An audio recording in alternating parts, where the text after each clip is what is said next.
Okay, nguyu rero yatawe muri yombi ku buryo bukomeye cyane. Ni amakuru avuga yuko itabwa muri yombi y'uyu mugabo yaturutse kuri perezida Tshisekedi, ngo akaba ari we watanze itegeko ryo guta muri yombi uyu mugabo bamanutse baramuzenguruka rwose, polisi zirazenguruka impande n'impande, zirangije ziramuzirika, ibintu ubona ko bikomeye cyane. Ni ibintu byongeye guhangayikisha n'umwe mu banyamuryango b'umuryango uharanira impinduka uzwi nka ruka cyangwa se rite pour le changement, Clovis, yitwa Clovis Muchuva. Yatawe muri yombi rero ni mu mujyi wa Beni mu ntara Kivu y'Amajyaruguru muri Repubulika Iharanira Demokarasi ya Kongo. Aya makuru yamenyekanye mu ijoro ryaraye rikeye nk'uko byatangajwe n'ibitangazamakuru byo muri aka karere.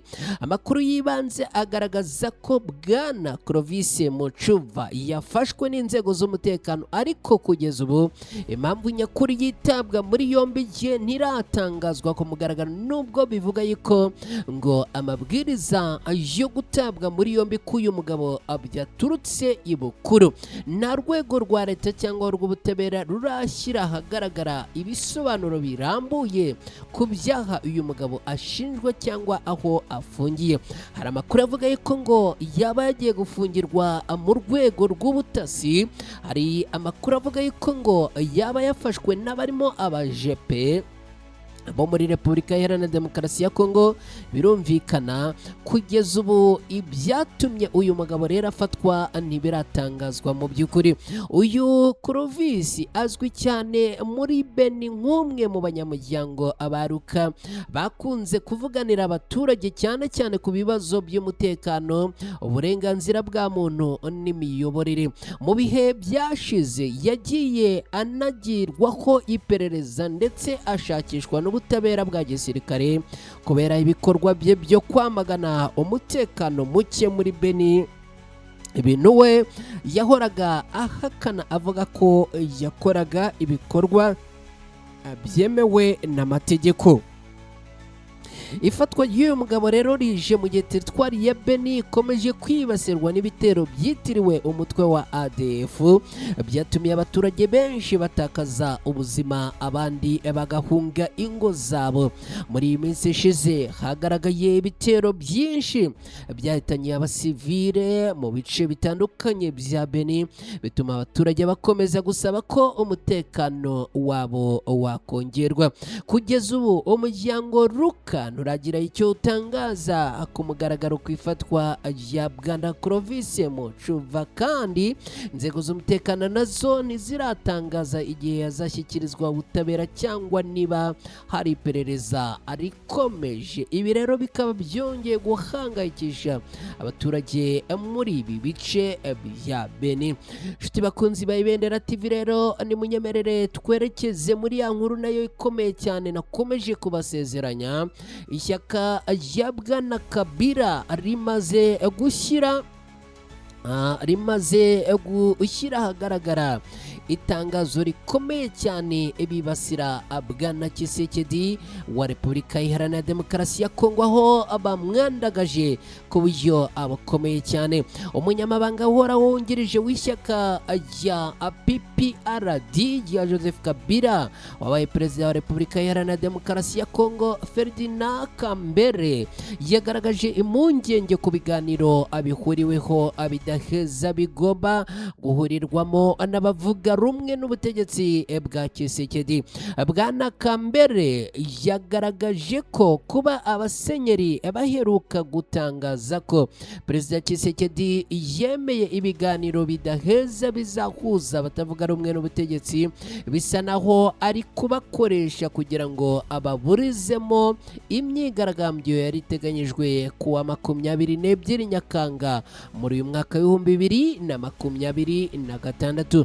Abatavuga rumwe n'ubutegetsi muri Repubulika Iharanira Demokarasi ya Kongo batangaje ko ku wa 22 Nyakanga muri uyu mwaka hagomba kuba imyigaragambyo yo kwamagana Tshisekedi n'ibikorwa bye birimo gushaka guhindura itegeko nshinga. Iri shyaka rikaba yandagaje Tshisekedi rikavuga yuko arimo gushaka kugaba cyangwa se gucura ikinyoma, akareba uko yakwifatanya n'aba banyamadini n'amatorero muri Repubulika Iharanira Demokarasi ya Kongo mu rwego rwo kujijisha no kuyobya uburari kugira ngo abone ngo uko yahindura itegeko nshinga. Bwana Kambere yasobanuye ko kuri we abona Tshisekedi atemeye ibiganiro mu by'ukuri, ko ahubwo ngo yashatse gukoresha abasenyeri ngo kuko iyo aza kuba yarabyemeye yari kuba ari we ubitangariza abaturage, none ngo yaretse abasenyeri aba ari bo babitangaza. Uyu Bwana Kambere agira ati twashakaga ko ari we ubwe ubyitangariza. Hariya bashatse gukoresha Karidinali Ambongo, ntago rero twebwe ibi tubibonamo nk'ukuri, ahubwo tubibona nkaho ari ikinyoma cyambaye ubusa cyo gushaka gukoresha abanyamadini muri gahunda zabo. Ibi ni ibiganiro bigamije gusasa inzobe muri politiki n'imiyoborere y'igihugu imbere muri Repubulika Iharanira Demokarasi ya Kongo. Bigomba guhuza abatavuga rumwe n'ubutegetsi, abayobozi b'amadini, imiryango itari ya leta n'abandi, hagamijwe kurebera hamwe igikwiye gukorwa mu kunoza imiyoborere y'igihugu no gukemura ibibazo byugarije abanyekongo. Mu bihe bitandukanye Perezida Tshisekedi yagiye agaragaza ko ashyigikiye ibyo biganiro, ariko akajya ashyiramo amananiza yagiye atuma bidakorwa kandi byari byitezweho ibisubizo n'umusaruro ufatika. Nubwo bimeze bityo, perezida w'ishyaka EDD Congo yitwa Prince Ekenge yagaragaje ko ibyatangajwe n'abasenyeri na pasiteri muri Repubulika Iharanira Demokarasi ya Kongo bitazabuza imyigaragambyo kuba ku wa 22 Nyakanga muri uyu mwaka, kuko ngo ibibazo bagomba kwerekana bitarakemurwa kugeza magingo aya.